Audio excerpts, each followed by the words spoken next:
snakes and turned entire forests into cemeteries.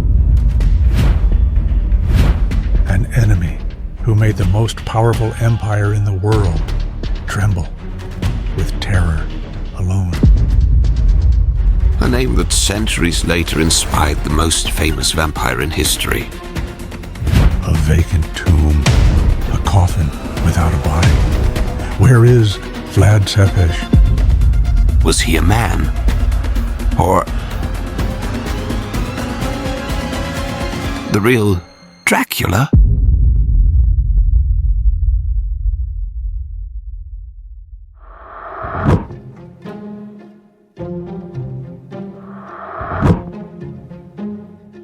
Since man first lit fire in the darkness, he has told stories to explain what he cannot understand. Stories of ghosts returning from the grave, of men turning into beasts under the moon, of creatures that drink the blood of the living.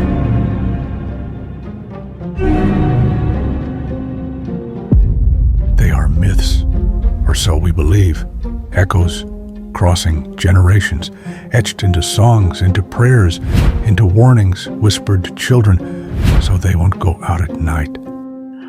Of all those creatures, one has endured the passage of time more than any other, the vampire.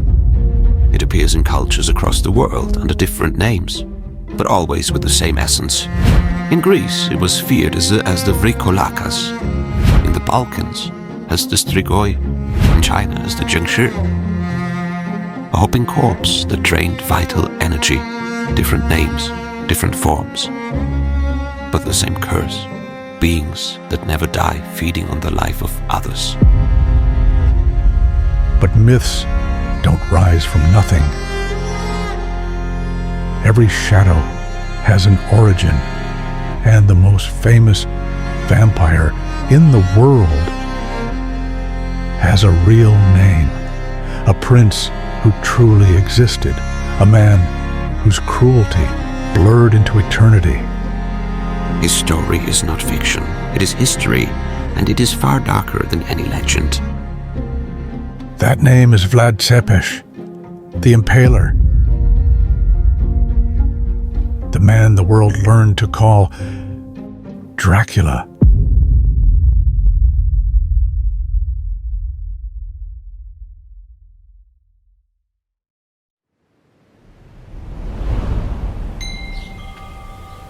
(1431) In the walled city of Sigishora, in Transylvania, a child was born under the echo of wars and betrayals. He was the son of Vlad II Dracula, Prince of Wallachia, member of the Order of the Dragon, a brotherhood created to defend Christendom against the unstoppable Ottoman Empire. The Dragon, such a glorious title, but every dragon leaves behind offspring. And children do not inherit wings or fire. They inherit a destiny written in blood. From the cradle, Vlad Drăculea knew no tenderness, only the weight of a lineage that pushed him toward darkness. As a child, he was torn from his homeland and taken hostage by the Turks along with his brother Radu. There he learned humiliation, fear, and violence. Within the walls of the enemy empire, he understood that power is not requested. It is seized with claws and fangs. While other children played with wood and cloth, Vlad played with the idea of vengeance.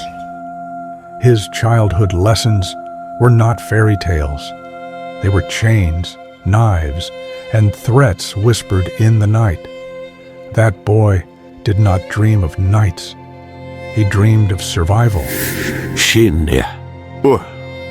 His name, Dracula, meant son of the dragon. For some, an emblem of nobility and faith. For others, a demonic seal. That duality followed Vlad all his life. Hero to his people, monster to the world. And so, among dragons, hostages, and betrayals, the boy was forged into someone Europe would never forget. A prince destined not to rule with love, but to sow fear until his shadow was confused with that of the devil himself. Thus grew Vlad Drăculea, among chains, broken oaths, and a childhood marked by blood. But the child hostage one day returned to his land, and he was no longer a child. He was a prince, determined to rule with iron and to leave his mark on history. And what a mark he left, for he did not rule with justice or mercy. He ruled with stakes, with sharpened wood that pierced entire bodies and turned men and women into statues of pain. From then on, the world would no longer remember him simply as Vlad Drăculea, son of the dragon. Oh, they would remember him as Tepes, the Impaler.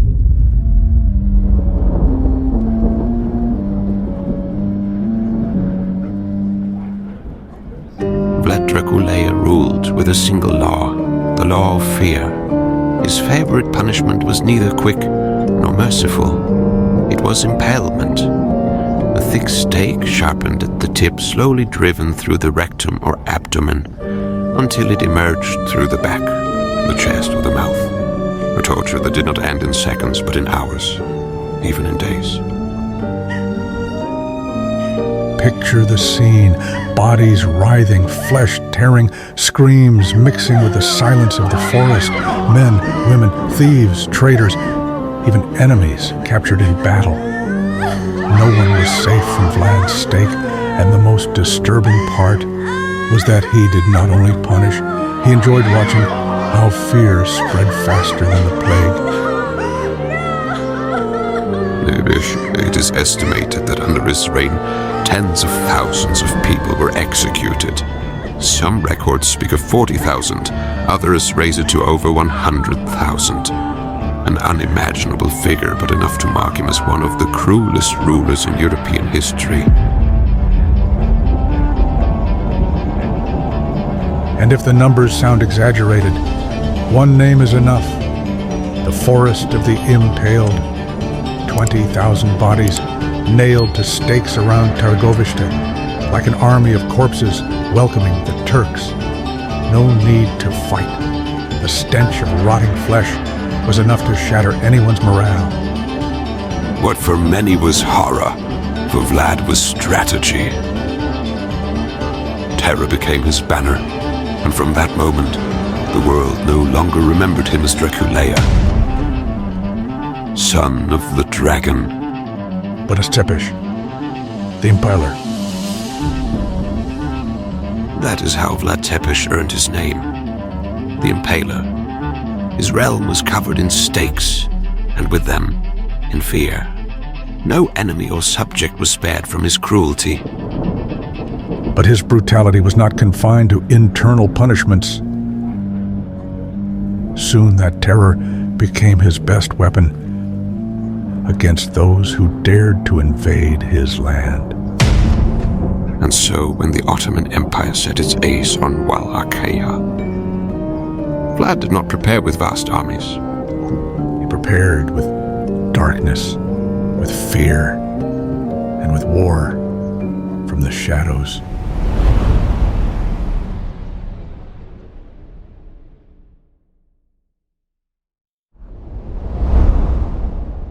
When the Ottoman Empire fixed its gaze on Wallachia, Vlad Tepes knew he could not face them on equal terms. The Sultan's army was colossal, unmatched in numbers. Vlad instead relied on cunning, guerrilla tactics, night attacks, fires that devoured entire villages, poisoned wells, scorched crops. He struck and vanished, leaving behind only ruins and corpses. For the Turks, advancing in those lands was like walking through a living cemetery. They never knew from where the next blow would come. Nights were endless, the silence broken by screams, fire, and blades emerging from the darkness. Vlad was not a prince. He was a specter that turned every shadow into an executioner. But the most terrifying part was not his lightning strikes. It was his way of turning terror into a weapon. He did not need to win with swords. It was enough to plant fear in enemy hearts. And he succeeded. When Mehmed II, the very conqueror of Constantinople, marched with his army toward Targovishte, what he found haunted him for the rest of his life. A forest of 20,000 impaled bodies stretching as far as the eye could see. A welcome made of flesh, pain, and crows devouring eyes. It was a vision so indescribable that chroniclers claimed even the most seasoned soldiers trembled. The most powerful army in the world was stopped, not by spears nor by cannons, but by sheer terror. Imagine it, 20,000 corpses swaying in the wind, the fresh mixed with the rotting. The Turkish soldiers did not march upon a battlefield. They marched into an open hell crafted by Vlad's own hands, and in that hell he always reigned. The Turks saw in Vlad not just an enemy, but a nightmare. His name spread like a whisper of horror throughout the empire. The war passed, the years too, but his shadow never disappeared. Because some men die and others transcend, Vlad Tepes was no longer just a prince, the Impaler. He was a specter, a story carried in the voices of chroniclers, in rumors that crossed borders. And it was the shadow of a cruel man turned into myth that centuries later would inspire a writer who never knew Wallachia, but who took his name to give life to the most famous vampire of all time, Dracula.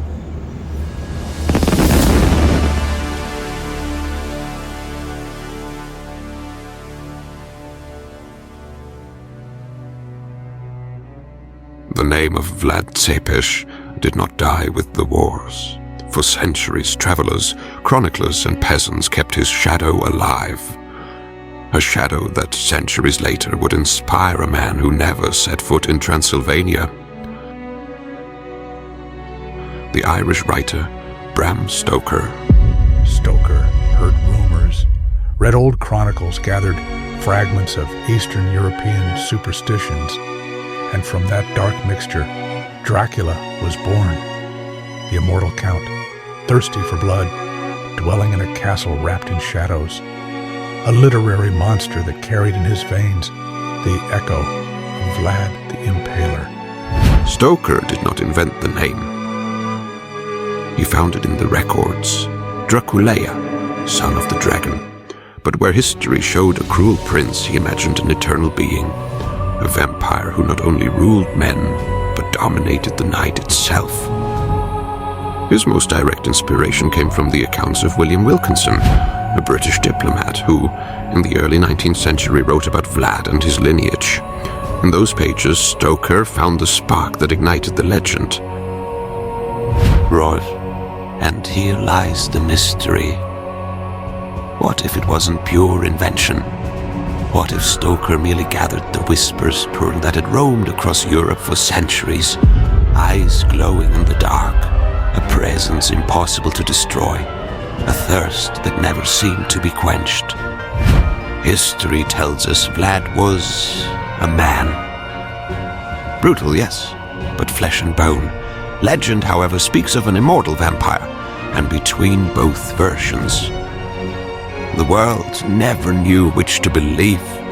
Perhaps Dracula is not just a character in a novel.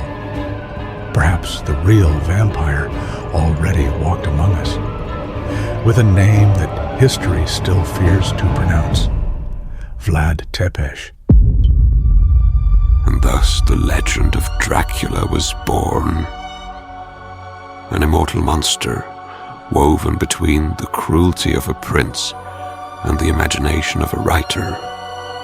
But beyond myths and Stoker's pages, history still holds its darkest ending. For if we speak of Vlad Tepes, we cannot forget his end, an end surrounded by blood, betrayal, and a mystery, an end that, far from erasing his shadow, made it eternal, Records lead us to the year 1476. A battle against the Turks. A prince who fought to his last breath. His death was proclaimed, and his head sent as a trophy to Istanbul. But where is his body? Where does the Impaler rest? No one knows. His tomb was lost in time. Some say he was buried in a monastery. Others, that his remains were never found. And that absence fed the myth, because while history insists he died. Legend whispers that Vlad never did, that perhaps he still walks among us.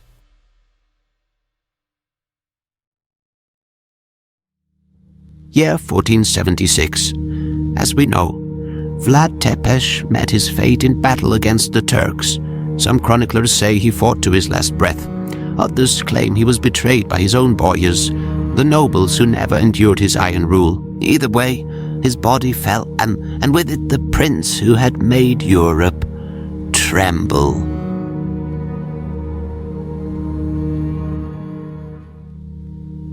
His end was not glorious, it was cruel.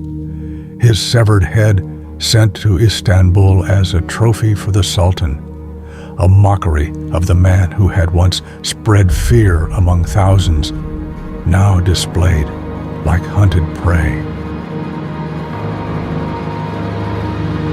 But the most disturbing part came later, because Vlad's body never appeared.